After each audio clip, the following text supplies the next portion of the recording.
Hi guys, thanks for joining us. I see folks rolling in. Come on and get in here. We have a really good class queued up. See folks joining in. It's a beautiful sunshiny day after all of that snow. So happy. It's a good day to get out in the garden. And we have Ashley joining us from the garden. Yes, Zoe, I see your question there. And the videos will be recorded. And we usually post them on the website.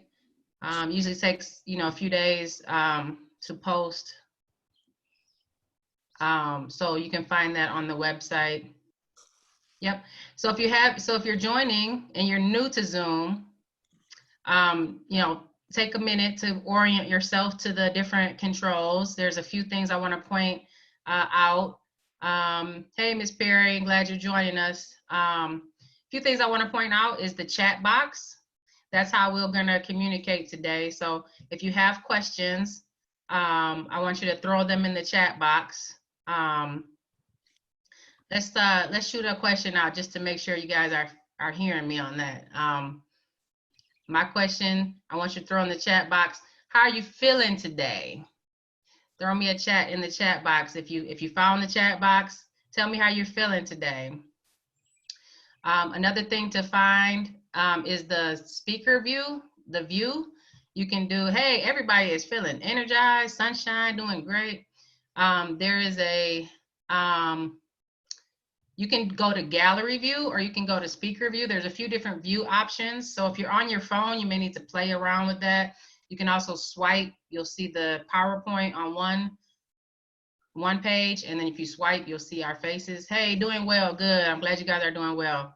It is definitely crazy time, so it's great to interact with you guys and see you again. If you know anything about me, when I see you in person, I'm usually giving you a big old hug or giving you a smile and we're talking, but glad to have us see each other virtually. And Amy says, hi, Ashley, Amy Curious. Hey. Great. We're gonna jump in. I'm gonna just ask you guys a couple questions just to see who's in the room. I have a poll that I'm gonna launch. Hopefully you can see that. Okay, if you can see that, give me a vote. Can you see the poll?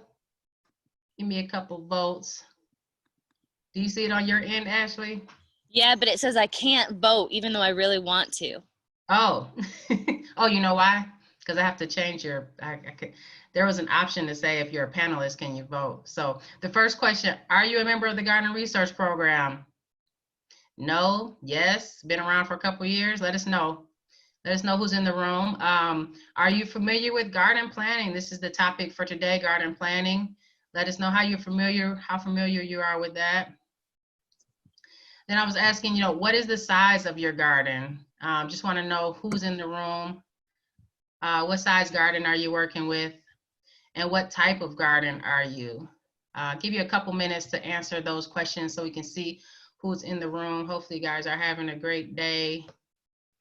Give you a couple more minutes, a few votes rolling in. It's really cool. We've got over 50 people on the call already, Ashley. Awesome. So it's really cool. I'll go ahead and end the poll and show you the results. Can you see those, Ashley? Yep.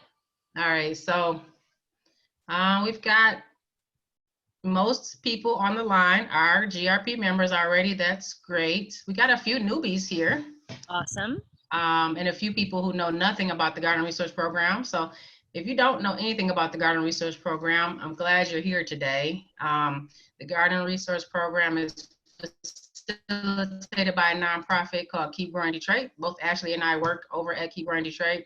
And this program is a really great program for the city. So we support gardeners on all levels with seeds and plants, resources like these classes. We also have regional hubs throughout the city where gardeners can pick up supplies that they need. So it's just a really great program. If you haven't checked out our website, keepgrowingdetroit.org, I encourage you to head over there and learn more about us. Are you familiar with garden planning? So very mixed crowd there. So most people are somewhat familiar, but there's a lot of folks who are here to learn. And then if you have a garden plan and you're really familiar with this topic, feel free to help me out in the chat box and to if you have things that you think we should add on, just feel free to comment. Okay, we'd love your expertise. We're all learning. So okay, we got a lot of small backyard gardens. That's what I kind of thought for this class. And then some people are growing on side lots. I see that too. Okay, great. And then it's mostly family gardens here, a few community gardens, mostly family gardens. Okay, so that's who we working with. All right, so great. Oh, okay, thanks, Sharon. Okay, a couple of people in the chat box. And then Tish is with us again, family and market. Okay. So I'm gonna be paying attention to the chat box and I'll be asking Ashley questions. And I'm gonna go ahead and turn it over to you, Ashley. Great. Hi, everybody. Welcome to my family garden. I'm glad that lots of you are gardening in a backyard garden or starting a backyard garden. We've done a lot of these webinars at the Keep Growing Detroit farm, which is a pretty big scale and sometimes intimidating for a lot of home gardeners. So we felt like maybe we'll try a family garden today and see what a different scale looks like. I am gonna figure out how to move my slides. Here we go. So the first step for planning your garden, and the most important step for planning your garden, is to figure out what the purpose is. Who are you gardening with and for? And what do those individuals love to eat fresh, like right out of the garden? What do they love to cook with? Like, what do you see yourself, everybody puts together those shopping lists, every week or every month. What's on the shopping list? Like, what are you buying a lot of? What can you easily freeze? Just throw in the freezer once it's coming in and use it all winter long. And what do you like to preserve? So do you like to do a lot of pickles? Do you like to put up a lot of tomatoes for the winter? But essentially the very first step is figure out people really enjoy eating, and then make sure your garden plan is those things. So this would be a great time to, if you're a community garden, to have a conversation with both the folks that are active in your garden, as well as other folks that you'd like to be active in your garden, to really ask like what they enjoy eating and cooking with. And then if you are trying to engage your whole family, kids have an opinion. The primary gardener making all the decision isn't a great way to get other people involved. So, have that conversation and like really dream about what you want to be walking out your back door, or walking down the street to your community garden and pulling out and using in your kitchen. So this is what behind me is my garden. This is what it looks like in April after snow all week in April. And then this is a photo of what it looks like in the summertime. And so I guess I'm going to share a little bit about the history of my garden. I actually started this garden about 9 years ago when my dad got really sick. He and I had a garden together when I was growing up. And it was like really precious time with me and my dad. And then he got really sick.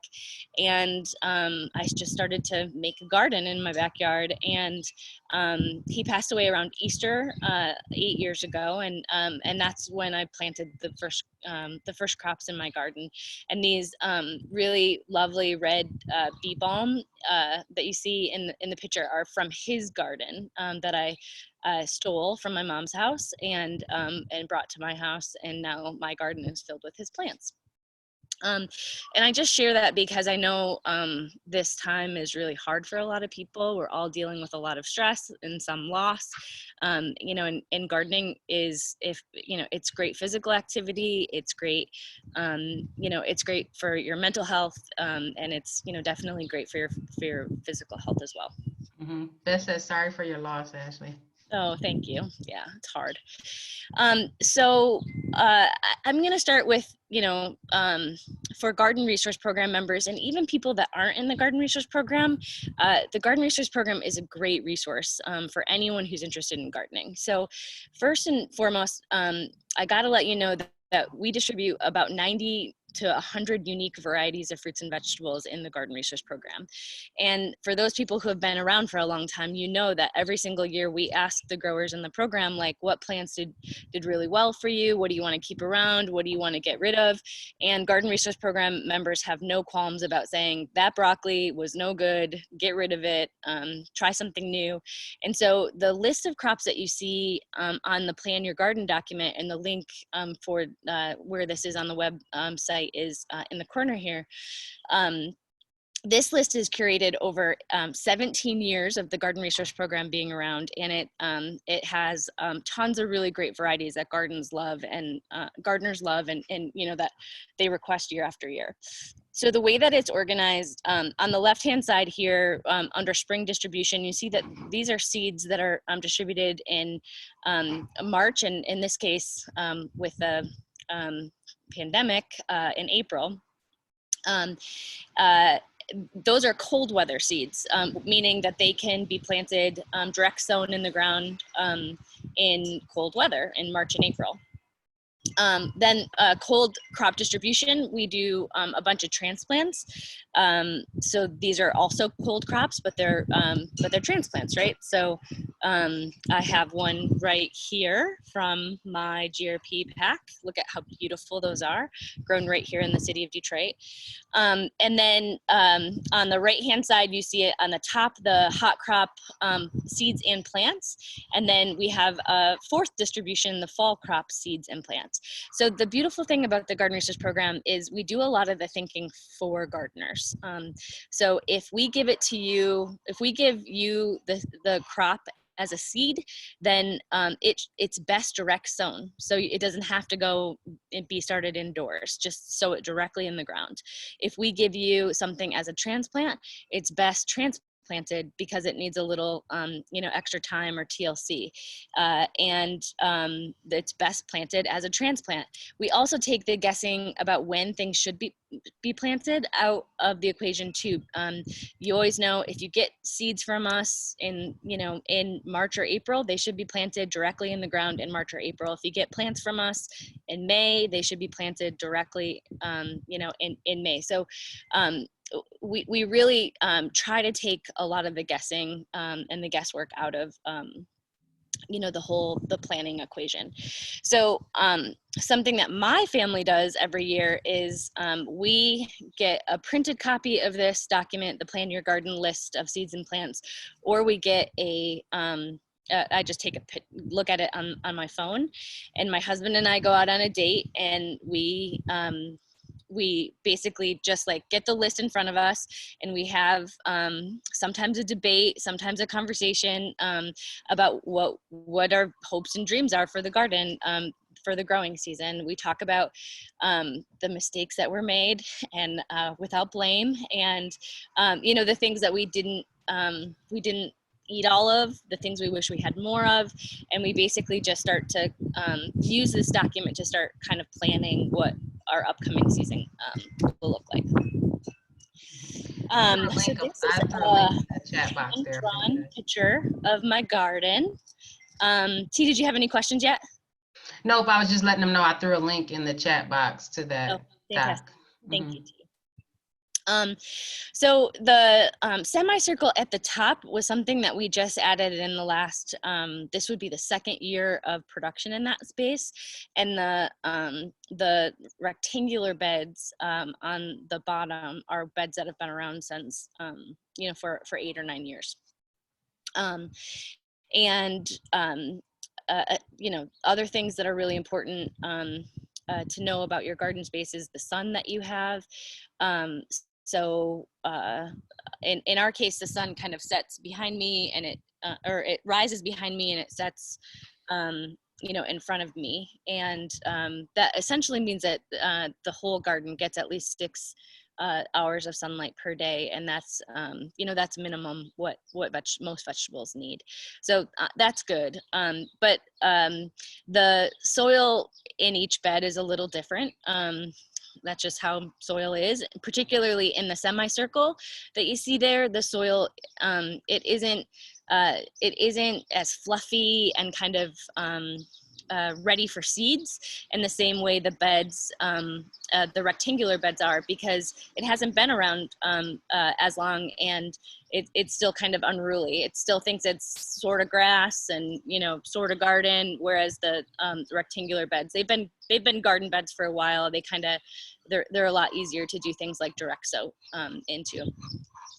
Also, you can hear the chickens in the background. They're kind of mouthy these days.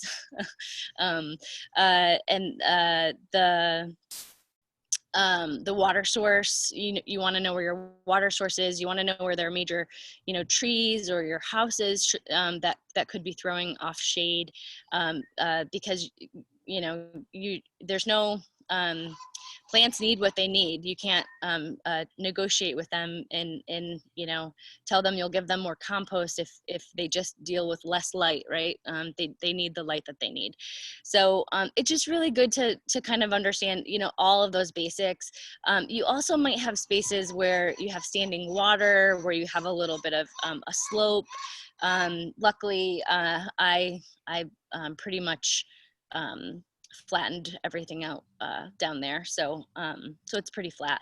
I also have issues because we have 2 big dogs, and I am not a dog trainer, and so after fighting with them for years to stay out of my garden beds, my husband erected these fences around every bed, as you can see, and we deal with the dogs that way, the other thing that you're gonna want to definitely make sure that you're kind of aware of is the size of the garden beds, right? So what is the total area that you're working with? And we'll get into that, why that's important in a little bit. You had a question about tires, using tires in the garden here. Let's see. If you're using tires, how would you lay that out in the garden? So I think tires,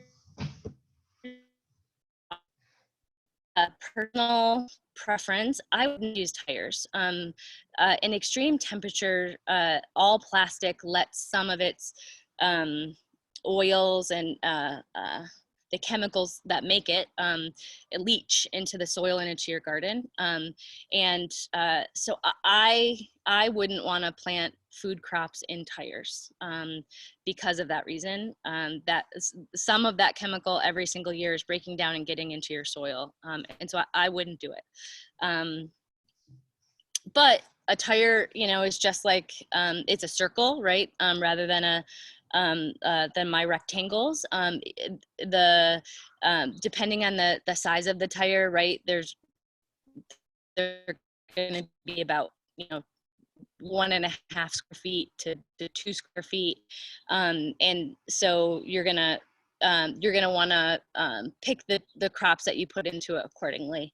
Some things need a whole 18 inches.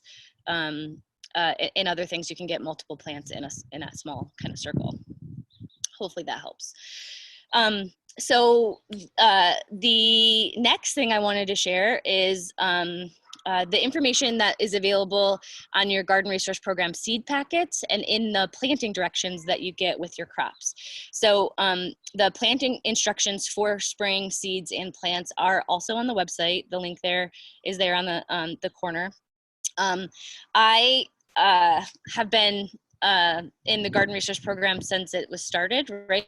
So I've been a gardener for all of my life, and I still don't have a lot of this stuff memorized. And every single year, without fail, I will have this document in front of me, either, you know, a paper copy or on my phone, just to kind of make sure that I'm doing things right. So on the seed packet on your left, you'll see really important information like the days to maturity, 55 days to maturity for this calendula. That when you can sow it. So this is going to be one that's a hot crop that you want to make sure you don't sow until, you know, after the last frost. Spacing 2 to 3 seeds every 6 inches. So you know, 6 seeds per foot. You want them to be a 1/4 inch deep and plant 1 plant every 6 inches apart. Or thin to plant every 6 inches apart. So that means your rows are also going to be about 6 inches apart. On the planting instructions on the right, you'll see a lot of the same information in a different form. You have a grid here that shows you things like, you know, lettuce, it takes 28 days to harvest, and when you can plant it. But then if you go to the narrative part, it'll show you like the all greens mix here. You want to do so every 5 seeds per inch, 1/8 of an inch deep, so real shallow. And you want to make sure that the rows are about a foot. 2 inches apart, so you can get a lot of rows into a small space. So when once we figure out like what we want to grow, then we have to figure out like how do we get the seeds or the transplants, enough of them so that we can make sure that we're able to implement the plan that we have in our minds. Does that make sense? Okay. Yep. Yep. Question about maybe using 5-gallon buckets, or I guess containers in general. Any thoughts on that while you're going through? So buckets are similar, right? So they are made out of plastic. There will be a little leaching. The big difference there is that they don't last as long as tires. So tires, you put them out and 5 years later they're still there, maybe a little bit more gray. They're not really broken down fast. Buckets, unless you empty them and put them somewhere like your garage in the winter, they're not really going to last outside for for too many years. So they're not going to leach in the same way that tires are gonna. But container gardens, I am a fan of. I'll take you on a garden tour in a little bit, and you'll see that I have a lot of containers in my garden as well. Mm-hmm. Okay, so this garden map should look a little familiar, right? This is just a different version of it, and this is kind of the next step. So this is my garden. I just drew this, but with my hands. Like I didn't use a fancy computer program. I always keep a little. Many of you know that we give away these little books as thank yous at the end of the year to our volunteers and stuff. So I always write down like all my garden notes in one of these little books, and things like what I planted, where I planted it, how many on what day, just to kind of keep track, because I don't have the most perfect memory. But this is kind of the next step in garden planning, is you want to translate your garden map or your physical space into something like what you see here. So the semicircle, I've segmented that into 3 planting beds. I call one planting bed A, one planting bed B, another planting bed C, and then I have in the rectangle beds D, E, F, and G, and then along perennial area that I call H. So in some years, I will plant things like lettuce in bed A, and I can do a whole bunch of rows because they're only 3 inches, 4 inches apart, those rows. So I would have a A row 1, 2, 3, 4, 5, 6. But in other years, I might want to put my tomatoes in bed A. And so I can only get, 2 rows in there. So I just have bed A, row 1 and 2. And I'll show you what this looks like in a couple of different places. But basically, you're just going to want to kind of get to not only have a good garden map, but to start to define those spaces and year after year keep track of the way that you define those spaces and what's planted in each of them. Here's an example. There's a question, just a couple questions here coming in. Someone had a lot of perennials left over from last year, and they're saying, their tags kind of fell off, and they're wondering how can they tell the difference between the plants and the weeds, basically. So I guess what you're saying here is if you have a map written out, in addition to your tags, that could help in future. Oh boy, does it ever. Yeah. when your tags. I feel like I forget what plants are in the winter when I'm not using that part of my brain. And then in the spring, I'm like, oh yeah, that's a such and such, that's a such and such. And some things it takes till they have like a lot of leaves or even flowers to before you remember what they are. And so a garden map is kind of essential. And listen, I mostly do this, but sometimes I forget. Like I told you, I did we created this semicircle bed with these perennial herbs last year, and I planted, I spent money on the herbs. I planted them. I thought I knew what was perennial, what was annual. They did great. And then this spring, I didn't keep good track of it. And this spring I'm like, oh man, did I just pull some stuff out? Or, so I really, really wish I would have done that better. And I'm super excited to be, sharing this information in this class with you guys, because it's kind of forcing me to do a much better job this year.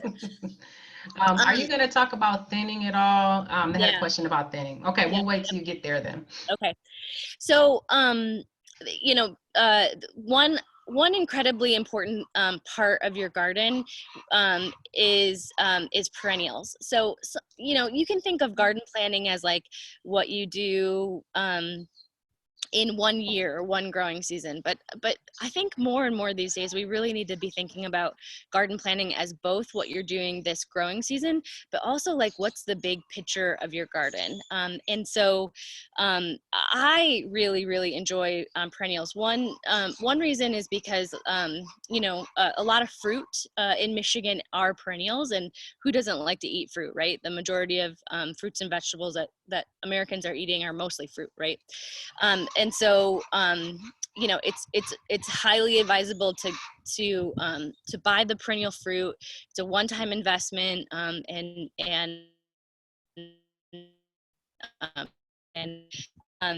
then also, you got to think about those pollinators, and things like soil health and erosion prevention. Planting perennials in your garden, becomes an anchor for the soil, and helps keep it in place. Perennials generally don't take as many, once they're established, right? They don't take as many resources. They don't take as much water. They help to shade and cool other plants, and again, they're really important pollinators. So during the COVID crisis, have been reading a lot, and I just finished this book, Growing Good Food, A Citizen's Guide to Backyard Carbon Farming. I think, we need to be thinking about climate change in Michigan, even in our backyards, and community gardens. And, a few things that you can do to kind of make a more climate resilient garden, and that's important because Michigan will have more extreme heat temperatures, more extreme rainwater events, right, with more climate change. One thing that you can do is really work on your soil. So, I don't know if you can see my compost bin back there, but having even a small compost bin and working that compost into your garden beds every spring, and every time you plant, really just a little bit, will do incredible things for the microorganisms in your soil, and will really make your plants happy and your soil healthy. You can incorporate those perennial crops, whether they're food crops or they're pollinator crops, throughout your garden. That's an incredibly important thing for a climate resilient garden. And then, be thinking about things that undoubtedly will happen, like too much rain, not enough rain, so what does your water collection system, watering system look like? And how are you thinking about succession planting, which we're going to get into, so that if something does go wrong, that, your whole garden isn't impacted all at once. Hey, Ashley, just for folks who are brand new, can you just reiterate the difference between a perennial and an annual? Absolutely. And then Okay. someone also wanted to know the name of that book again. Okay. So the book is called Growing Good Food, A Citizen's Guide to Backyard Carbon Farming. So I also, I'll get to that later. And so the perennials versus annuals. So a perennial crop is one that comes back year after year after year. Sometimes perennial crops, like fruit trees, they have a shelf life, right? So they'll come back year after year, and they peak, right? They're like, plants are so much like humans, right? Like we all have a life cycle. So like a pear tree, when it's young, it won't really produce until it's mature. Then when it's mature, it'll start producing a ton of fruit, and then over time the amount of fruit that it's producing will diminish until it kind of dies. And it depends on the crop, but a lot of perennials are good for 10, 15, 25, 50 years, depending on what they are. And then you have things like raspberries,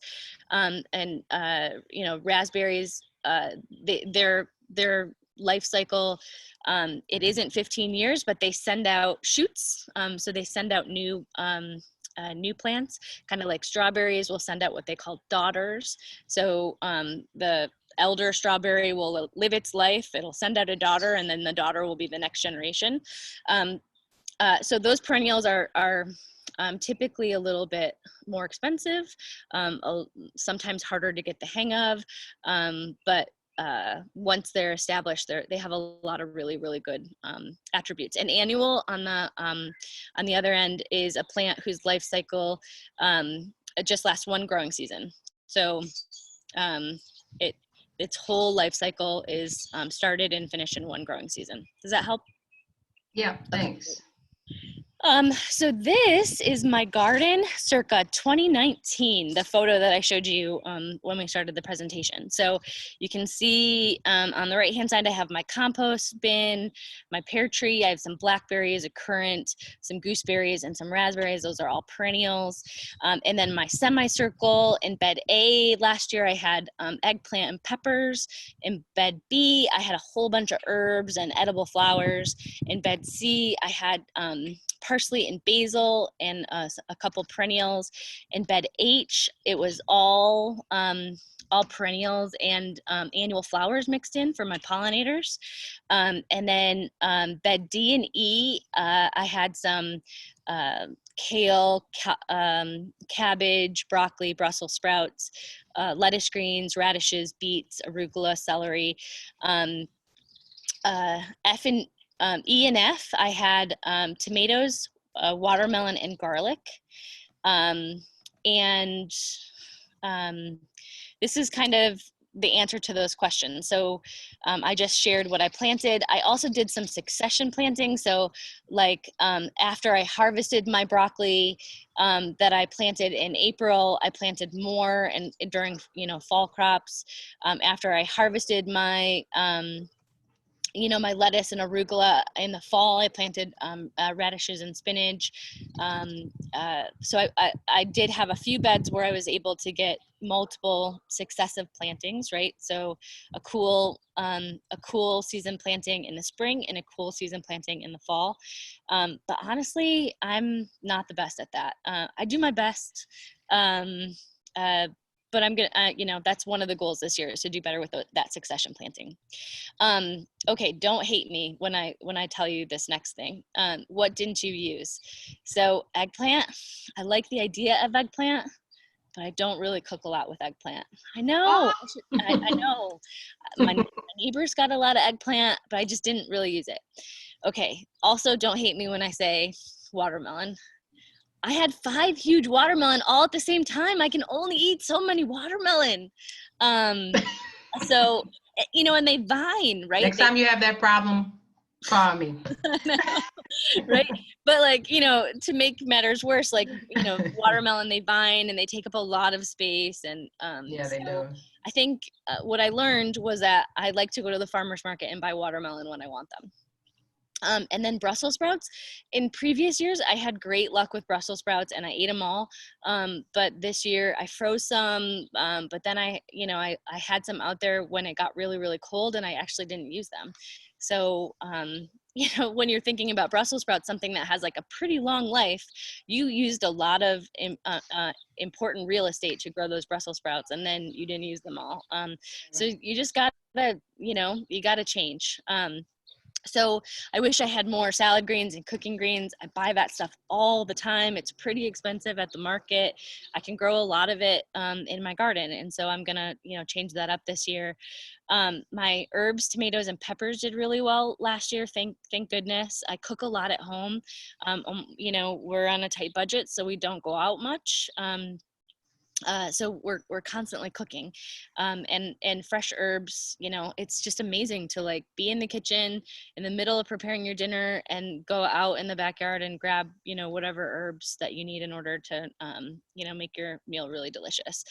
My cabbage didn't do well. And a lot of you were saying this last year, right? The cabbage loopers were out with a vengeance. And so this year I'm going to try to do something like once my transplants go in, put some row cover on them or something to prevent those cabbage loopers. So the thing about, you know, when you transplant something or when you seed something, you know, again, like think of it like a life cycle. So right when a plant gets transplanted, it's pretty vulnerable. It's kind of a baby. It's pretty susceptible to like a lot of pests, and you know, until it gets to that teenager or adult kind of life cycle, when it's a little stronger, it's going to be more vulnerable. And so you want to give it extra kind of TLC when it's more vulnerable. Same with seeds when they're germinating and first coming up, like, you know, they're more susceptible to like if my dog steps on a seed right now, it could die. But if it steps once on a grown mature plant, it's going to be fine. Mm-hmm. So I got a couple questions coming in. go ahead. The time maybe. So up above we had a question. Could you just go explain a little bit more about pollinators? What is a pollinator? Sure.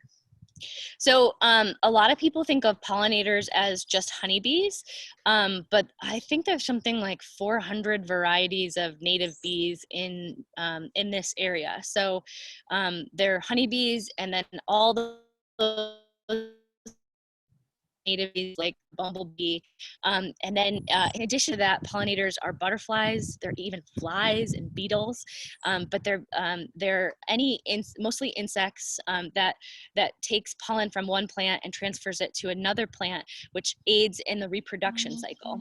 So for example, a squash growing, you see those yellow flowers that squash puts out.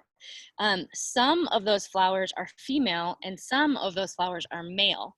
Unless there's a pollinator that goes and gets the pollen from the male plant and puts it in the female plant, the female plant won't set the fruit. So you need pollinators for something like 80% of all of our food. Mm-hmm. And pollinator health is in decline all over the United States and the world. Many people, you know, are studying that, you know, what's making the decline happen. A lot of people believe that it has to do with like commercial agriculture and widespread use of insecticides. Yeah. So urban areas that are growing food, particularly like these little backyard patches that have like 60 or 70 varieties of plants, are incredibly important places for pollinator health. So hopefully that helps. So Yep. finally, kind of, what do I want to try? So carrots intimidate me so much. First, they take like 2 weeks to germinate. I never have the patience. And then they're so hard to harvest, you know, that they're just really challenging for me. So if like you tried carrots once and you did a good job, like I don't want to hear about it because I've tried them a number of times. And you like if we do a tour of my garden, you'll see I planted some carrots already and they're coming up and I'm so excited. So I'm definitely going to try some carrots. And then I'm also going to try some cucumbers and squash this year because I just eat a lot of them during the growing season. And I have not dedicated the room in my garden in a number of years for those two crops. So this is my, this is what we did last year. So next thing that you really want to think a lot about is crop rotation. So the more that you kind of get to know vegetables, you'll get to know that the vegetables have families. And so like, for example, one that I know probably the best is the brassica family. Brassica family includes the kale, the cabbage, the broccoli, the Brussels sprouts, the radishes. And basically, if a plant is in the same family, basically it has really similar needs. So it has similar spacing needs, similar light conditions, similar soil conditions. It also feeds from the soil in a similar way, and it also has the same pests. So like flea beetles, for example, will be on your brassicas, but they won't necessarily be on your Solanaceae, which is the tomatoes and the eggplant. So different families have different pests, different families have different needs, different families feed from the soil differently than other families. So as you might imagine, it's you get a lot of benefits when you don't put the same family in the same space year after year after year after year. I have learned this the hard way, even though I have a small garden, as you see. If I plant my kale, so probably the number one thing my family eats is kale, and we have a lot of space devoted to kale. And so when I plant my kale in the same bed year after year after year, without fail, those flea beetles crawl right up from the soil and they're like, cool, dinner's right here. I don't even have to go anywhere. And then they get my baby plants and then my plants have a terrible time taking off and getting to that mature harvestable age. So I learned the hard way that I have to move my kale and my brassica family as far away from that space as possible and put it in a place that another family occupied the year before, so that those pests aren't kind of coming right up from the soil and wreaking havoc. Does that make sense? Yeah, a couple questions on this. So Mary, I hope that answered your question earlier. You were asking kind of what plants to put together. I was just waiting because I knew she was getting to this slide. So if that didn't answer your question, let me know in the chat box. But then Zoe is asking, is it advisable to plant a bunch of brassica or nightshades in the same bed? Yes. Would you see more plants, for example? More pests, for example? So it's advisable to plant the families together and then switch them around year after year. So basically, if in one bed you mixed brassica, Solanaceae, so if you put kale, tomatoes, and celery in one bed, then you have 3 families in one bed. And when you go to rotate the next year, it's going to be harder to rotate. So if you put like families together in the same bed, then you can move that bed and switch it with a different family in the next growing season. So hopefully that makes sense. So basically what you see here, this is my 2019 garden. On the left-hand side is the crops that were planted where, and on the right-hand side, I translated those crops. I didn't worry about the perennial crops because I'm not moving those around, but I'm showing you the annual crops that were planted and the families that they were. So red is Solanaceae, the dark green is the brassica, the gray down there is my garlic. I don't know all the family names. You don't really need to know all the family names. You just kind of need to know what's in what family. So as you can see from the kind of rainbow, there was a lot of different families, but they were mostly planted together. And so basically, this is how I'm going to rotate from 2019 to 2020. So you see my bed A. See how it's useful to have labeled the beds, right? Because now I can just say bed A and you know exactly where to go. So bed A was tomatoes or red last year, and it's going to brassicas, green, and garlic this year. And so B is going to stay the same because it's that mostly perennial area. C is rotating in a bunch of new families. Where my brassicas were in 2019, I'm going to rotate in some tomatoes and the cucumber and summer squash stuff, the cucurbits. So hopefully that makes sense. So this is my check, like, okay, I know what my dream is in terms of all the annuals I want to plant, but can I rotate all the crops so that I can get the benefit of you know, not having to worry about pests so much, and you know, to have the soil be feeding on these plants a little bit differently. Okay. So this is my 2020 crop plan. So I'm going to have kale, garlic, cabbage, and broccoli in bed A. I'm going to do the same amount of tomatoes that I did last year. I thought that was a perfect amount of tomatoes for me. In beds D and E, A, B, C, oh, D and E, yep. I'm going to put some zucchini in there with the tomatoes. You'll see I already have a bunch of things planted. F and G, I have bed F planted with lettuce mix and arugula, some Swiss chard, and some spinach. And then I'm gonna put the peppers below that with the cucumbers.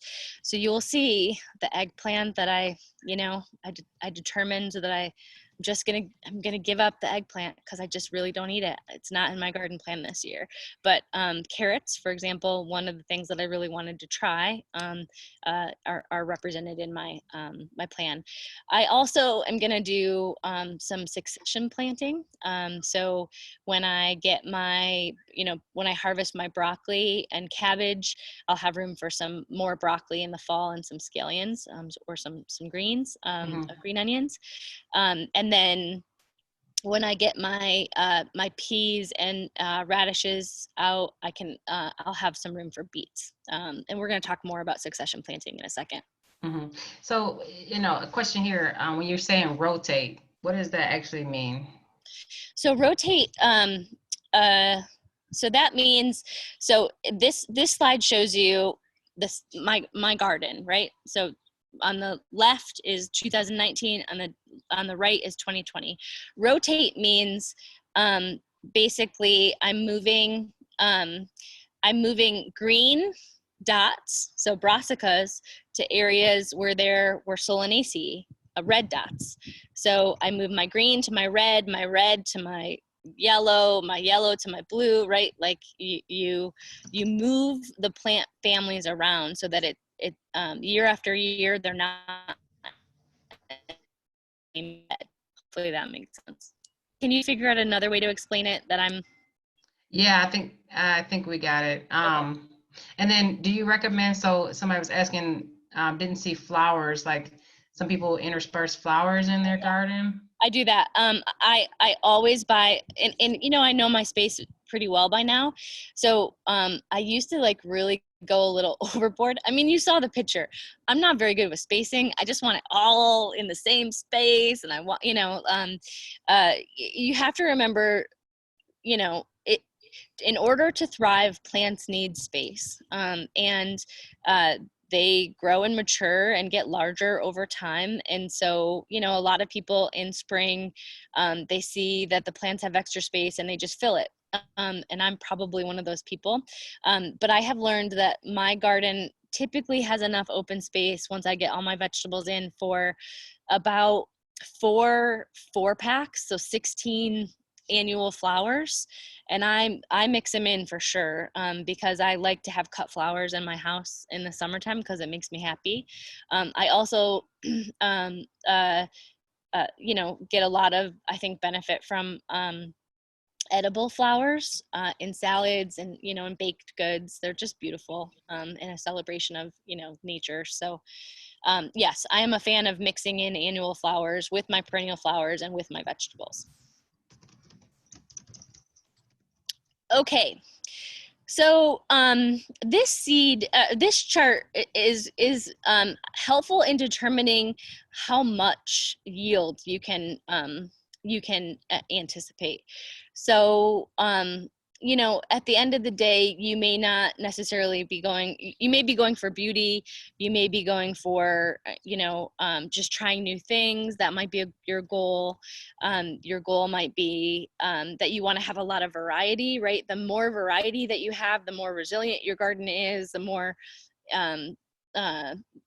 the fewer pest problems you're having, the better soil quality you have. Like, there's a lot of benefit to having a lot of diversity in your garden.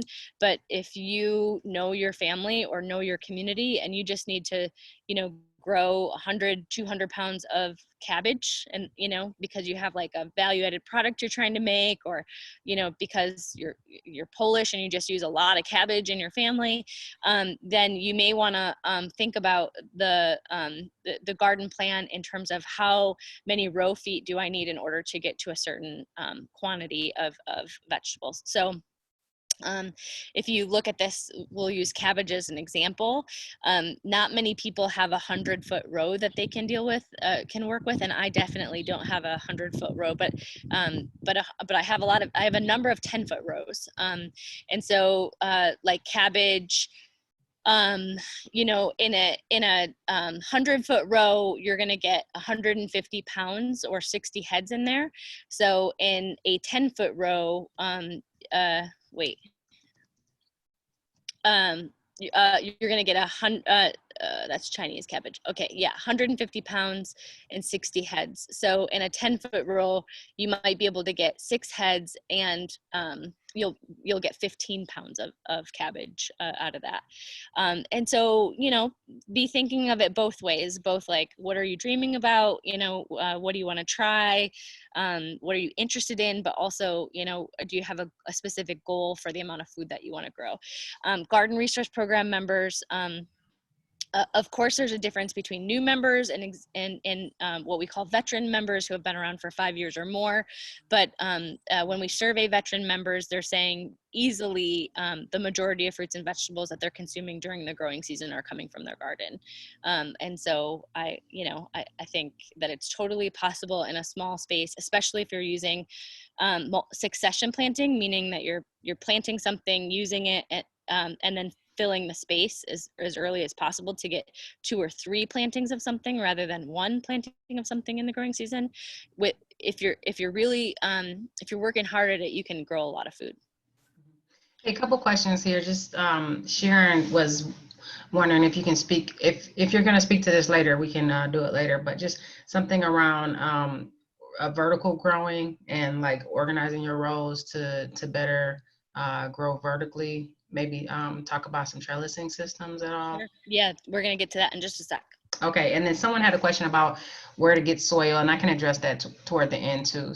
Okay, perfect. Mm-hmm. Okay, so this slide is talking about 2, I think, really important techniques that I've kind of alluded to.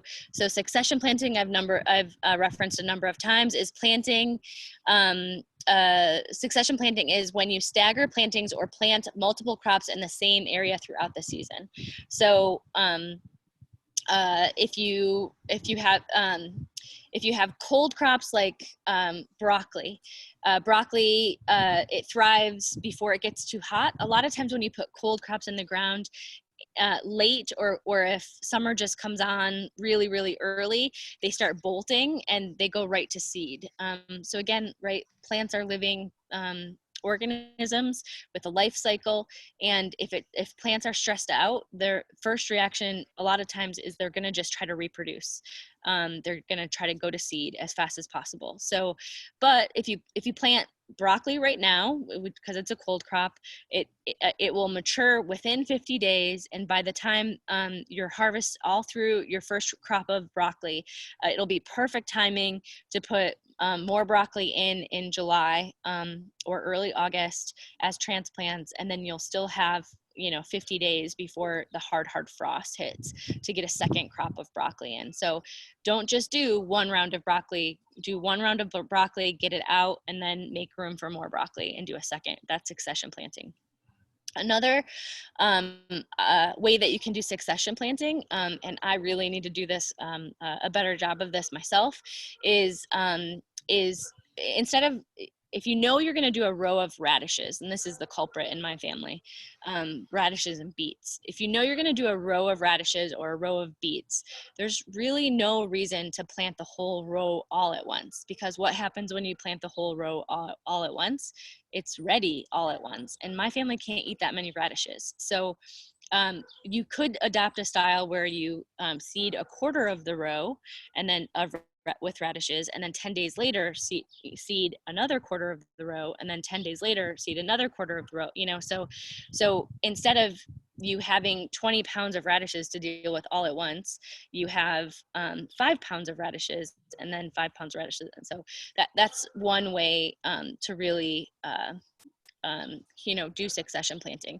The other reason why that's smart and resilient is because something could happen, like crazy hard frost or snow in April, and you could lose a portion of them. And then this way you still have 3 of the planting cycles to go that you won't lose. So season extension is any method that allows a crop to be grown and or harvested beyond its normal outdoor growing season and harvesting time frame. So I was definitely practicing a bit of season extension this last week when we had multiple days below the freezing point.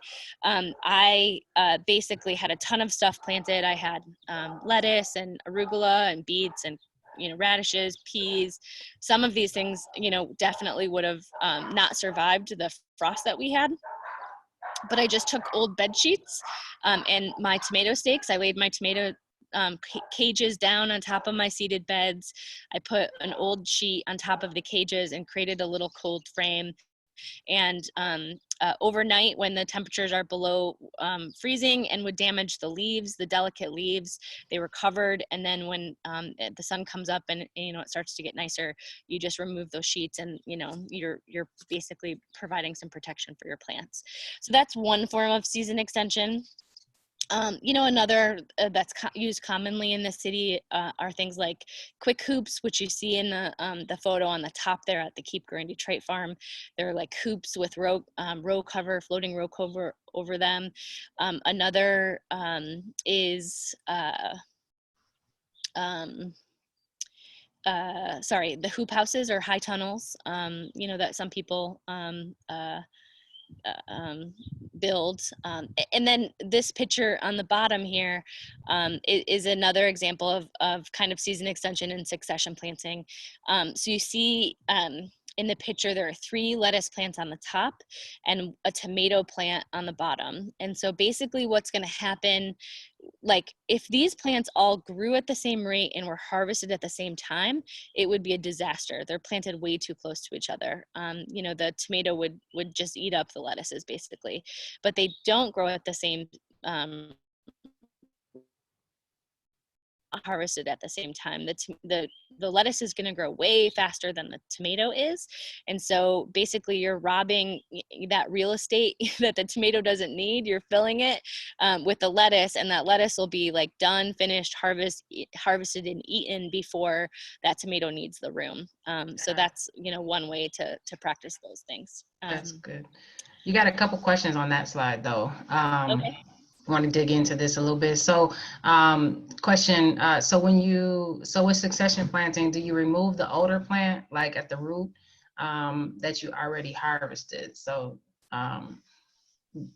yeah, I mean, yeah, so it depends. So like the broccoli example, yeah, you definitely want to pull it up by the root, and you want to be able to prepare that bed for planting again. So the thing about transplants that's kind of amazing is that you don't need to do a ton of work to make the soil super fluffy and perfect. You know, you can kind of just like plant your transplants in the ground and they're gonna do fine. But if you're reseeding things, you're gonna wanna, you know, seeds, they need a really good seed bed and they need a lot of water when they're, you know, working on germinating. And so if you're planting multiple successions of seeds, you wanna do everything that you need to do in order to get that really good seed bed ready. If you're planting multiple successions of transplants, you know, then you don't have to mess with the soil as much. Generally, the less you mess with the soil, the better, because the microorganisms won't be disturbed that way and they'll be able to thrive. And then what's the major difference between, scroll up a little bit, succession planting and rotating crops? Little misunderstanding there. What's the difference between those two things? Okay. So rotating crops is something that you do as a practice to prevent pests and disease.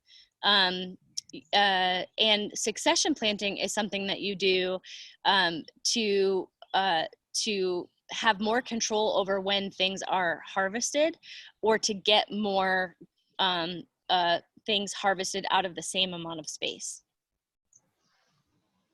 And if you can help me clarify it all, T.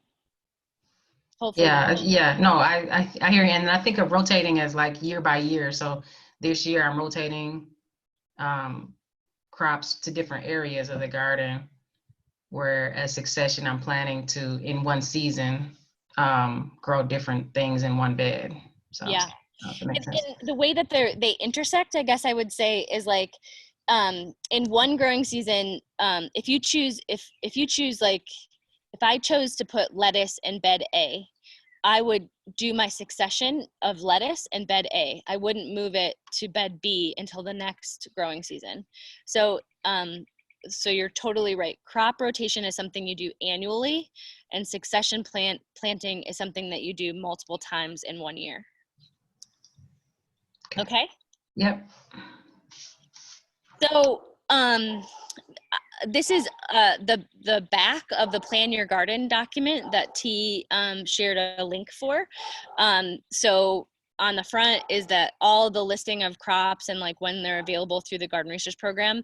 And this is the back, and it's basically saying those crops on the top you can see that are directly sown, they're seeds that are directly sown, and on the bottom you see that they're transplants. This is showing some really important information for planning succession plants. So things like, let's just use watermelon at the bottom. Watermelon takes 82 days, and it depends on the variety. A lot of varieties take 110 days for, to go from seed to harvest. That's a really long season. And in Michigan, you know, we don't have 225 days in our growing season. So there's no way that we're going to do it 2 successions of watermelon unless we're using some sort of like greenhouse or something.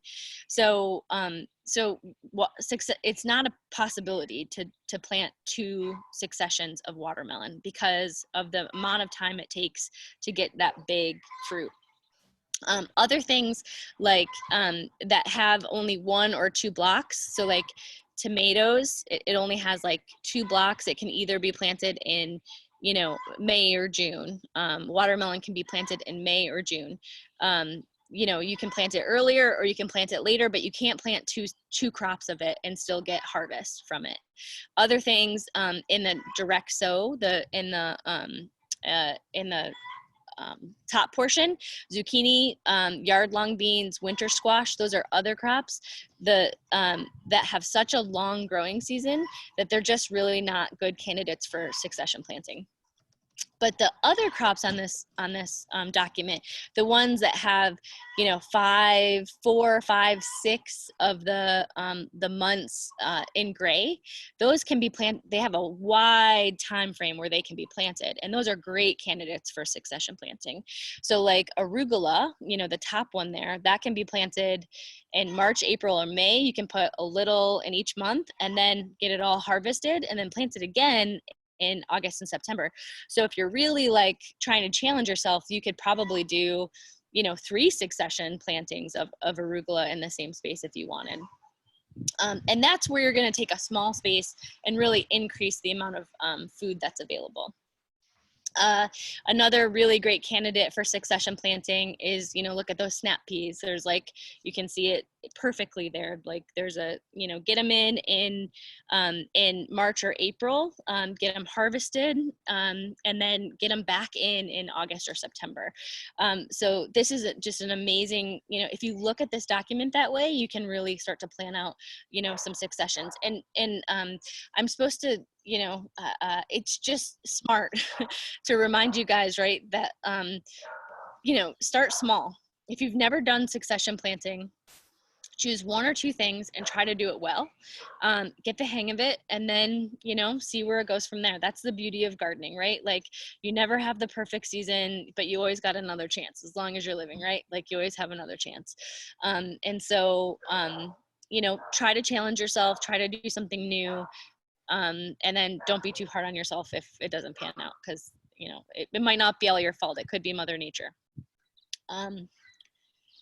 So then this document here is just another way to look at succession planting, right? So like the radish example that I gave. So radishes, they're the perfect crop for little kids because they only take 30 days to grow. From the time they harvest to the time you're, from the time they're planted directly in the ground as a seed to the time they're harvested, it's like 30 days. This is suggesting that radishes can be planted in intervals of every 7 days. If you wanted to plant some right now, and next week you plant a little more, next week you plant a little more, next week you plant a little more. You know, the opposite of that, right, would be you know, something that should have a little bit more interval, like collards and kale. So collards or kale typically take 60 days until you can harvest. And so you would want to do intervals of space those out a little bit more, like 20, this is suggesting 21 days. But if you get 3 successions of collards or kales in your garden, like, you're doing really, really good. Okay, so this is another garden plan example that's not based on my garden, but that's based on the, you know, tried and true traditional 4-foot by 8-foot raised bed. So you can see on the bottom of the screen, you see bed 1, 4-foot by 8-foot, and it's got rows 1A, 1B, 1C, 1D. You have bed 2, so you have rows 2A, 2B, 2C, 2D, and you have bed 3, you have rows 3A, 3B, 3C, 3D. So that's how you would do your kind of garden map and your garden labels if you had 4-foot by 8-foot raised beds. And then your garden plan, basically, this is way more complicated than my plan. I tried to show you something that, like, you could doodle on a napkin. This is an Excel sheet. It's pretty simple for those folks that want to challenge themselves with a little bit more kind of professional kind of market garden scenario. So you see on the first column, the bed, way over to the left, the bed A, B, C, D, 1, 2A through D, 3A through D. Those are the beds and the rows. So you see in bed 1, row A, that's going to be lettuce. You're going to plant the lettuce, head lettuce, and on April 16th, and you're going to harvest your first head lettuce on April 28th. And the succession next goes bush beans. You're going to plant bush beans on the 18th of June, and then you're going to harvest the bush beans on the 30th of July. And then it's got 3 successions. So the next succession is spinach is planted on August 20th, and then it's harvested on October 1st. So in one bed, in one row, there was lettuce, then bush beans, then spinach. So this is like super, super pushing the limits in terms of that succession plan concept. Any questions? We're rolling. Okay. So the next thing you want to think about when you're thinking about your garden plan is, you know, all of the things that you'll need to be doing in order to support the plants that you're seeding and transplanting. So we talked a little bit about season extension. So this photo is the quick hoops with row cover on top of it. The Keep Growing Detroit distributes row cover. We're trying to figure out how to distribute resources every single day. We're working so hard to figure this out, guys. But row cover is readily available through the Garden Resource Program, and every single year we do 1 or 2 workshops where we make quick hoops available, which are the quick hoops portion of the, you know, this operation is the you know, the loop that you see there. That's pretty easily made. And so you're going to want to think about using a system like this in two times. So one is, just like happened last night, a deep freeze before your plants are, you know, after your plants are planted, and that could, you know, jeopardize your plants. So think about covering and protecting them from freeze.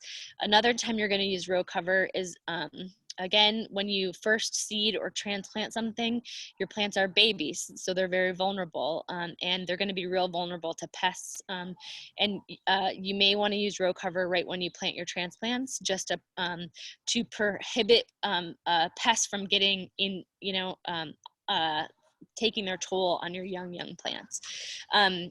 You want to be really careful about using row cover, because what you don't, if you don't get it on right when you plant your plants, say you wait a week, the pests could already be there, and you putting row cover on your plants kind of creates a perfect environment for the pests, and it could be actually worse than better. Another thing that you're going to want to think about, the second picture, the middle one on the top, I think illustrates a couple of really nice things, is the staking and supporting. I am notoriously bad at this. For example, my tomatoes are like, you need to, as soon as you plant your tomatoes, or really soon after you plant your tomatoes, you need to get your staking or supporting systems in place. I'm the kind of gardener who like waits too long, and then I have my tomato cages and I'm like trying to tuck them in to, you know, like try to fit them over top of the tomatoes, and it Every year, every year. and like you break the, you know, you have like whole branches you're breaking off, and like, you know, so if you know your crops need support, so things like tomatoes that need stakes, and things that need trellising, like peas, a lot of peas need trellising, get them up as soon as you transplant, or you have your seeds growing up from the ground and you know where they are. So support them right away. Don't wait too long. The other thing that this picture is showing is some really great mulching. So mulching is the straw around the tomatoes is going to help conserve water in the soil, and to prevent weeds. No one really loves to be planting or to be weeding, right? So you have a couple of options to reduce your weed load. One is spacing. So if you space your plants so that they're kind of touching each other but not overlapping, they're kind of shading out the sun, and they're not providing enough places for the weeds to grow up. So spacing is really key for weed prevention. But then also mulch can be used to keep the weed pressure down a bit. And then also, you know, of course, mulch is really, really good to conserve that soil moisture and to keep the soil cool. So again, with climate change, one of the things that we're going to be dealing with a lot is, you know, extremely high temperatures and a ton of water. And so mulching will help with both of those things. And we got a couple questions Sure. here about the row covers. A couple questions about the row covers and a couple more, but can you just explain how to put them on, how they can be used, and maybe what other options could be used? Sure. Yeah. So if you don't have row cover, I always use sheets. For like everybody has like those old sheets, you know, that they've done their job, but they're old. You have new sheets, and tomato cages. So last night, you can probably see like all of my tomato cages right there. I laid my tomato cages gently over my, you know, newly germinated radishes, for example. And then I draped a sheet over the tomato cages, and the sheet elevated off of the seed bed protected my crops from that frost. So it's the same difference. Now I just have a little bit more laundry. If you have row cover through the Garden Research Program or through some other source, it's better than sheets because it sun and water can get through it, and so you don't necessarily have to worry as much about like getting it off and on quickly, and it can be kind of just like cleaned off, give it a good shake, fold it up, and reuse it for 3 or 4 years until it gets a bunch of holes in it, and then you have to replace it. But row covers just, I mean, it's available through the Garden Research Program. Every single gardener in the Garden Research Program should have a couple of 10-foot row pieces of row cover that they take really good care of and use for, you know, 3 or 4 years at a time. I should talk. I didn't take care of mine, and I use sheets. But you know, they both work. And then Zoe was asking, do you like the second picture here, are you suggesting mulching right after they plant their transplants? As soon as you get your transplants in, throw that straw mulch down? Or Yeah. I mean, again, like it's really important to understand the difference between like what seed beds need and what transplant beds need. You know, when you have the benefit of the transplants, right? Like you can mulch around them, and they're gonna be fine. The one thing that you want to make sure that, you know, basically mulch on soil eventually is breaking down, and so it's taking nutrients from the soil in order to break down, and you don't want to, and the plants are already taking nutrients from the soil, and you don't want them to compete. So you don't want to put something like heavy or integrated into your soil too much. Something light like straw, or like a light amount of leaves or something. You'll see in my garden I use leaves as my mulch. Is going to be great for around the transplanted vegetables. It is not going to be great for your seed beds. You want to get all your mulch out of your seed beds because basically seeds and mulch are right at the surface of the soil competing for those resources, and you want to make sure the seeds get it all. So hopefully that helps. The top picture on the right is like next level supporting gardens. So you see that you have like a netting that runs horizontally across flowers. So this is actually supporting flowers to grow through the netting, so that like when there's wind and stuff, they don't like tip over. So so that's, you know, a cool thing. Also you see the use of like the metal posts for trellising, and then the row cover over the crops. So and then the irrigation that's right next to that. So in one photo you see like the drip irrigation, the covering likely for pest reduction, and then the supporting with the trellis material to keep those flower heads in the air instead of on the ground. Harvesting. Harvesting is incredibly important for a productive garden. So for a number of reasons. So one thing that you need, again, if you recognize plants' life cycles, you're going to be a better gardener. So when plants are producing fruit, so almost all plants, right? They grow up and then they flower, and then the fruit comes out of the flower. And when any plant is producing flowers and fruit, is using like a ton of its energy to do that. So when you take a flower or a fruit from a plant, you're telling it, you're giving it signals to produce more seed and more fruit. So if you leave your fruit on your plant's going to put all of its energy into turning that into seed instead of producing more fruit. So the moral of the story is the more frequently you harvest, the more you will get. And the other thing is right, like if you don't harvest your tomatoes, they fall to the ground, they had started attracting pests, they could attract diseases, and that's the last thing that you want, right? So so just make sure that you have a regular harvest practice, and again, like include as many people in your family or as your community in all of these activities. Also think about if you want to do any sort of seed saving. So one of the famous seeds that Keep Green Detroit and our friends at Earthworks produce is the the Motown music garlic.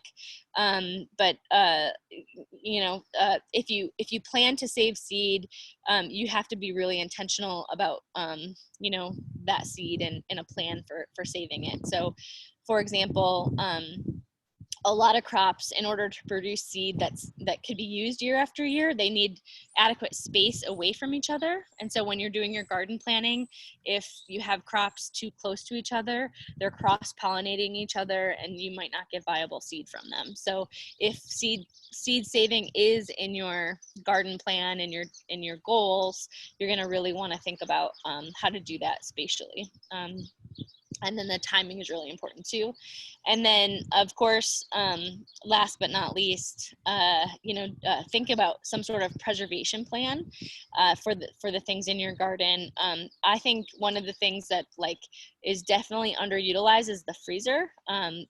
Many of the crops that you're growing in your garden, can be very, very easily frozen and used throughout the fall and winter. A great example of that is peppers. Like I never ever can eat all the peppers that I have, but I freeze everything I don't eat, and I'm still using the peppers from 2019 in all of my meals right now, and they're so delicious, and I'm so grateful for them. And all I did is basically cut them and put them in the freezer. Okay, almost done, guys. Another note on maintenance, the city is maybe not at the moment, but in general, they are getting closer and closer to capacity in terms of the amount of staff that they have in inspection roles. So for lots of years, BSeed and the amount of inspectors that were on the street, they didn't have the resources to really staff up and have a lot of people out there doing their work. And they have been hiring a lot of people lately, which is great. And there are a lot more inspectors out on the streets. And they're honestly, there's a very little chance that someone's just going to drive by your garden and be like, that's not allowed, and give you a ticket. Most of the things we hear about is a neighbor complaining about something, which they have to respond to calls, from neighbors. And then in some cases, people do get blight tickets or, other nuisance tickets, right? So these are some of the things to really, think about to make sure that you're not in any way, shape, or form going to get yourself a ticket. Things like compost and things like wood chips and leaves. We've heard if you do have piles of things, they're visible. They could be you could get a ticket for them. You want to think about things that attract rodents. If you don't do composting well, if you're not doing that harvesting, you are attracting rodents. And we live in a city. Like my alley back there, my neighbor has a huge wood pile, right? So it's a city. So other things like storing building materials, and even the question about the tires, the city, that's one thing that the city would prefer that gardeners don't use right at the curb. They don't think of it as curb appeal, even if it's filled with vegetables or flowers. A lot of time they'll consider that building materials or storing materials. Just think about the curb appeal. Think about the way that you're storing things. Make it as beautiful and orderly as possible, and talk to your neighbors. Share some of the vegetables that you're not able to eat with them, to make sure that you don't get yourself in trouble with the city. So last but not least, I would be remiss if I didn't say that part of garden planning, in addition to kind of plant succession, you got to be thinking about people succession, right? Like a lot of the gardens and farms that we support, they have one primary gardener and maybe some helpers, but we've seen it time and time again where that one person, they have to go care for a parent, or they switch their job, or they get a puppy, or any big or small things, and they're no longer to function in that way. And because everything revolved around them, the garden really suffers. And so it's really important to think about, even if it's a family garden. Like my husband was not a gardener, frankly. I'm making sure he's not hearing me, but yeah, he wasn't a gardener, but now like when I have like delicate seeds to plant, he is the best person to plant delicate seeds. He's like, 1, 2, I just don't have the patience for it, right? So we've really figured out kind of our roles in the garden, and we love to spend time in the garden together. Kids are great to include in the garden. Neighbors, if you're in a community garden, so I guess if you're the primary gardener, it's really, really important to think about like who else could you include? What do they enjoy doing?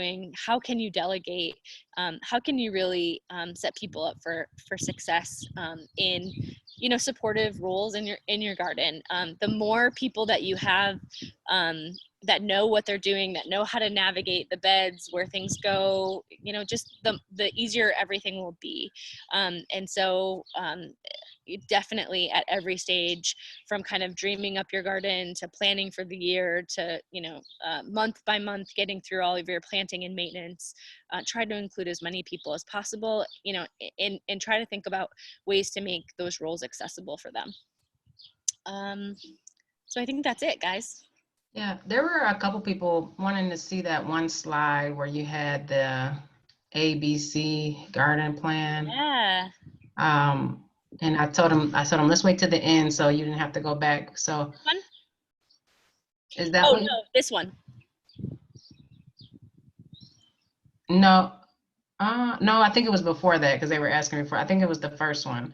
Oh, this one? Yeah, Sean and I think Jesse was asking for that.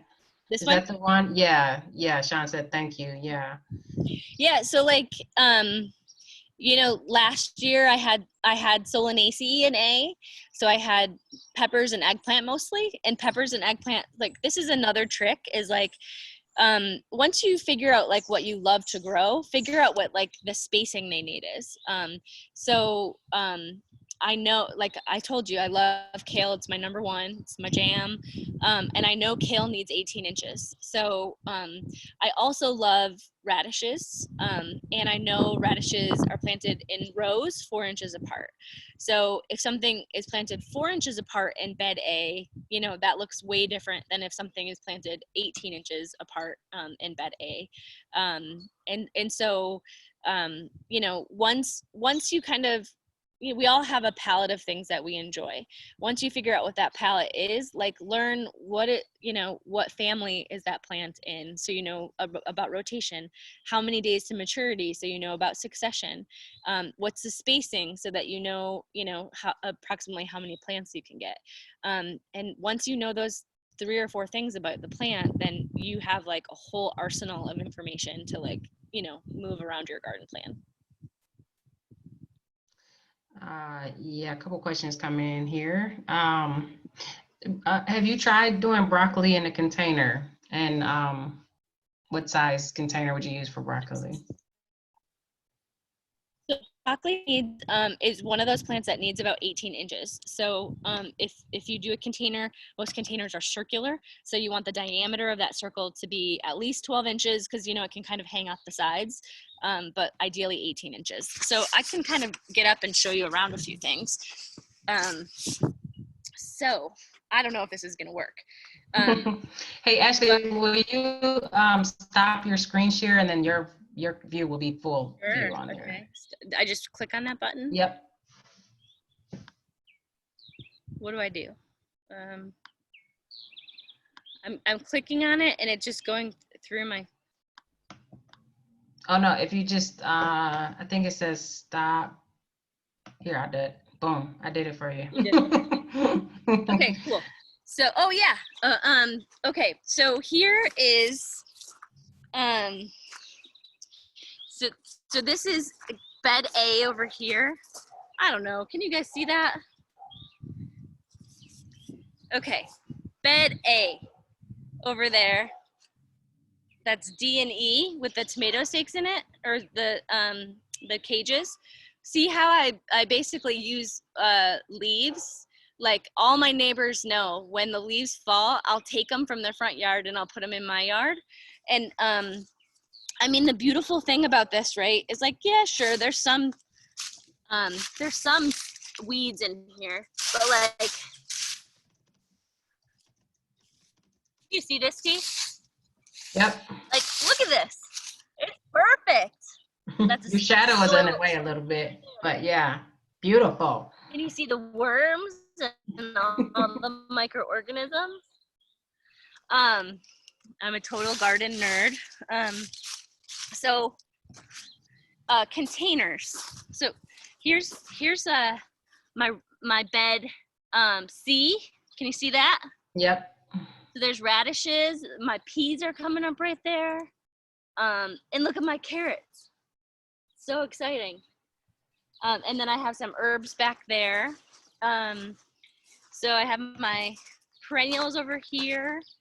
And then over here, this bed I split in half this year. I have some, these are all my salad greens. So I have arugula and salad mix. And then down on the other side, I have spinach and Swiss chard and more spinach. Okay, containers.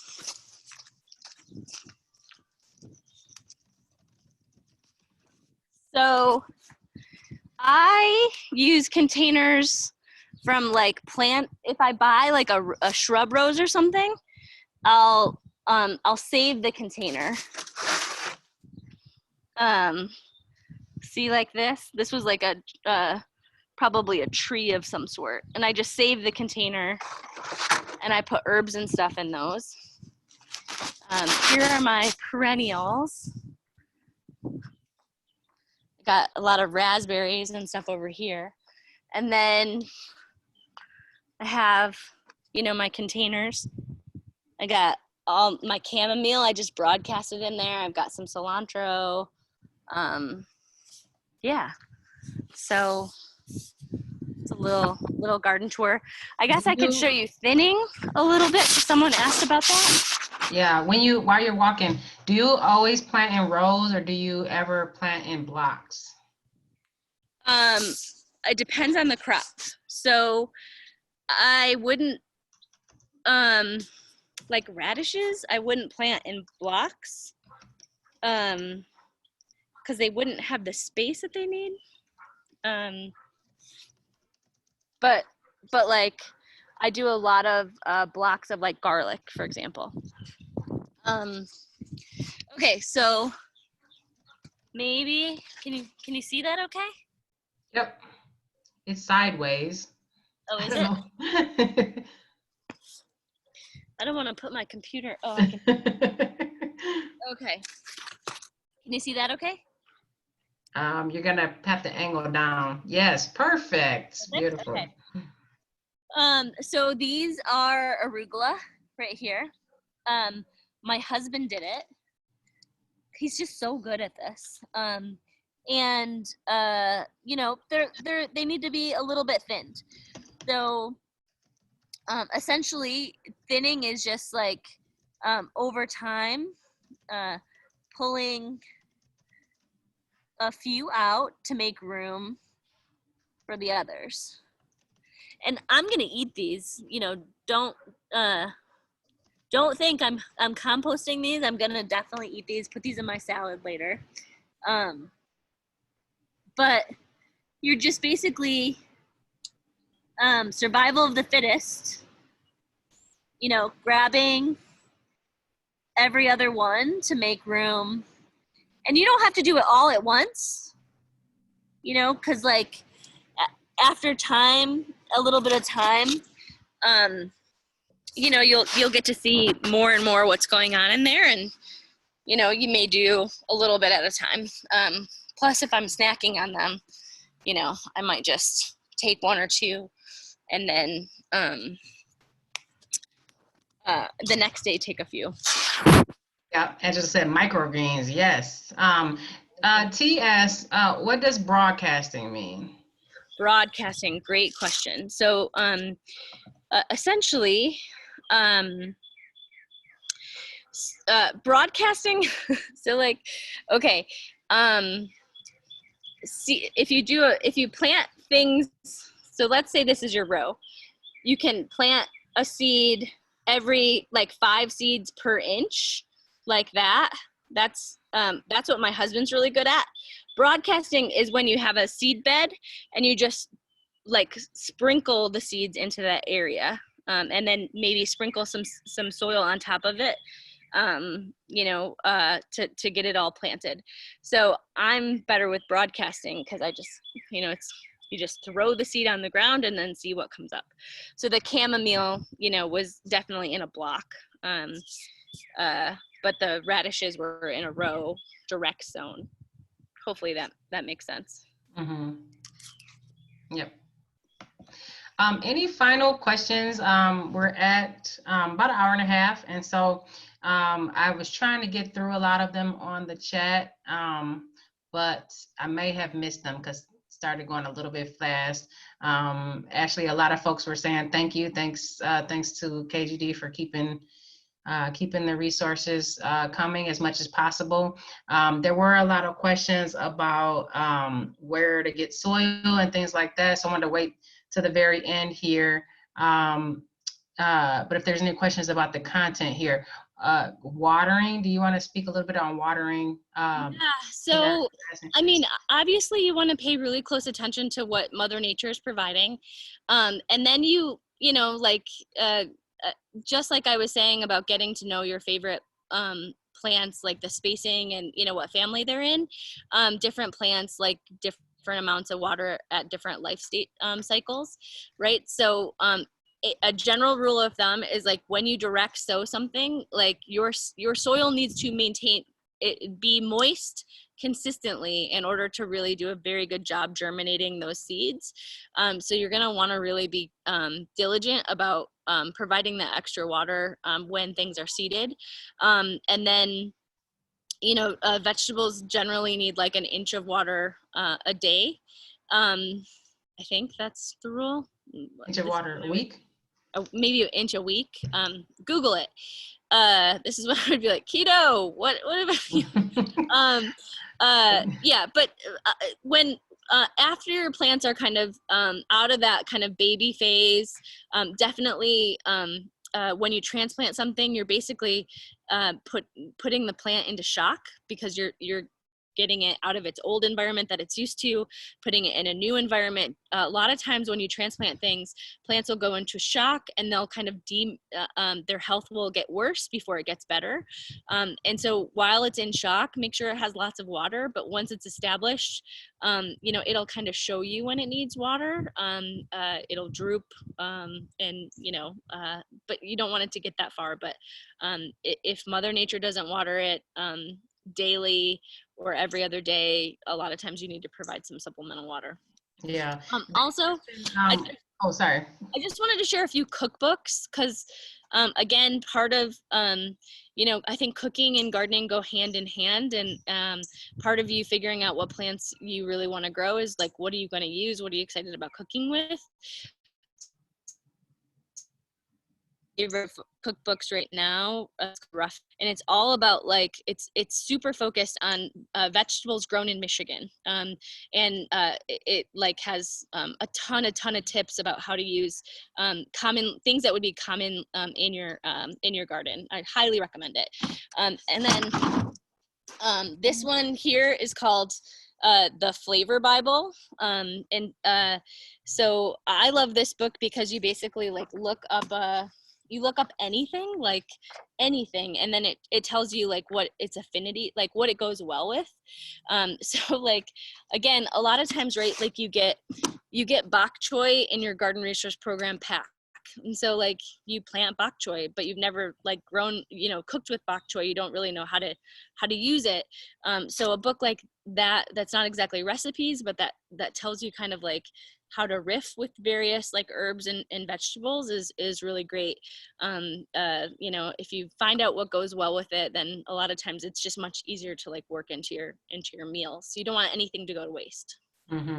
Question on, so we're gonna do a composting class next month, but quick question on like, can you just throw eggshells and coffee grounds and even food scraps, can you just put them in your garden and bury them or something, or do you have to go through a process? Yeah, so those things take energy to break down, and if you throw them into your garden bed, they are stealing energy from your vegetables. Put them in a compost pile and give them the right environment to break down as fast as possible, and then it will give your vegetables the gift of all of the nutrients and microorganisms as finished compost. You don't want to create any environment in your planting bed where your plants are competing for things with weeds or with mulch or other things breaking down right next to them. Yeah, Catherine said she had that same problem, too much nitrogen. A lot of folks saying thanks for the class, Ashley. I just wanted to address if there's any other questions. Ashaki said, can she see that Flavor Bible again?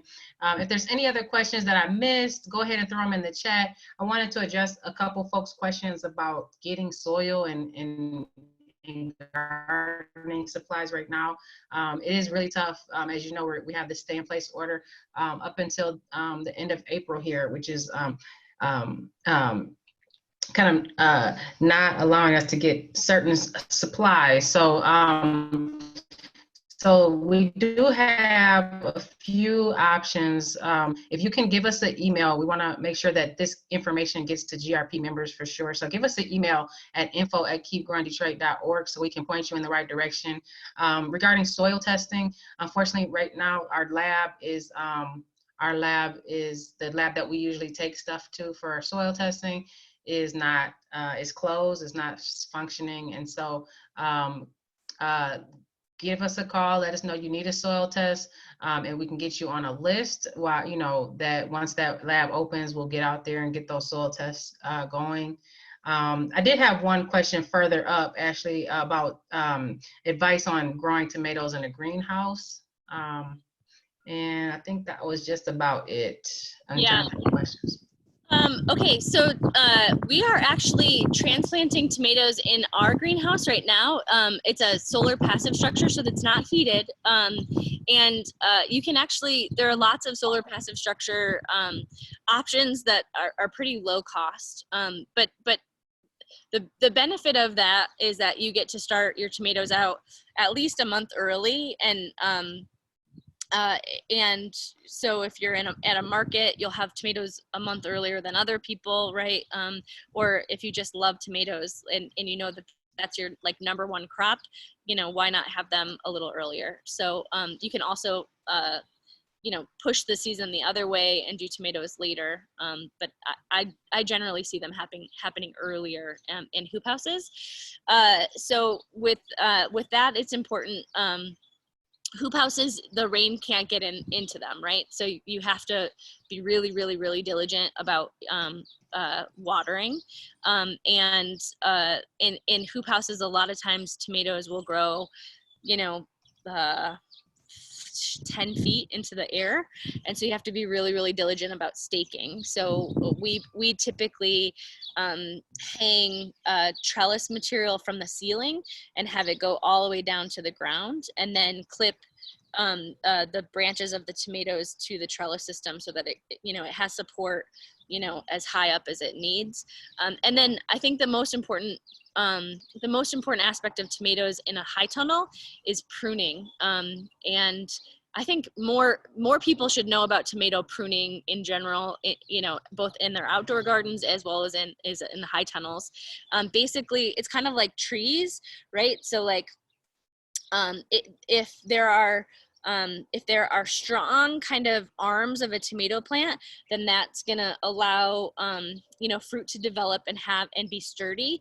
A lot of times tomatoes are like a cacophony of branches, and so the light and the air doesn't circulate as ideally as it could. So if you prune your tomatoes somewhat like you would prune like a grapevine or you know, a raspberry. Actually, you wouldn't do that for like a grapevine or like a fruit tree.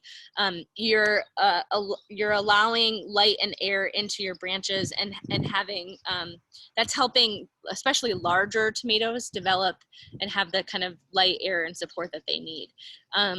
So Yeah. a visual, On the I can't remember, somebody was asking, when we pass out tomatoes next month, are they labeled as indeterminates on the planting instructions? they're not, and they're not all indeterminate. Like the big beef is, I don't think is open pollinated, but like the Cherokee purple and things are. So Okay. I can make sure that that's a note that we put in the planting instructions, if that would be helpful. Okay. All right, and then before you go, if you could just drop us a line. We're starting to plan for our May classes. We're doing the quick classes, the Facebook Live classes on Wednesday at 1, and then we're shooting to do at least one of these webinars a week on Saturdays at 1 o'clock. I'm sorry, the Facebook Lives are Wednesdays at 3. But if you have a topic that you are interested in diving deeper into, give us some ideas, throw them in the chat box before you leave. I would love to collect those and try to create a May schedule, a May virtual schedule that's really banging. So drop me some suggestions I got one from Sharon on vertical growing. If you have any suggestions on things you'd like to see, we'd love to get that information, and I can get a printout of this text box so we can kind of use it to plan out for May. So yeah, so thanks so much. Drop me what you want to see next month. If there's any final questions, I'll be looking at this chat box, but a lot of people said thank you. Pat's on the line, Pat Colin. Hey, Pat. She said thanks. Good to hear. Good to see us. Camila's on here. It's a big help for her garden. Angelo said big help. Yes, T, raised bed gardening. I want to do like constructing raised beds. Ashaki she's saying quinoa and rice. She wants to get in there. Yep. Sean says greenhouses and cold frames. Yeah. Something on Google culture, maybe. Okay.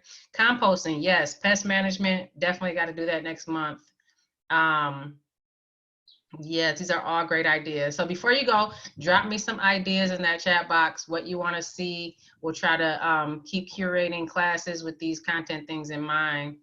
And if there's any questions, of course, you can always follow up with us later. I'm going to try to send out this recording to folks who registered for the class. And then we will see you later. Thanks so much for your input. And thanks, Ashley, for opening up your backyard to us. All right. A lot of folks saying valuable information.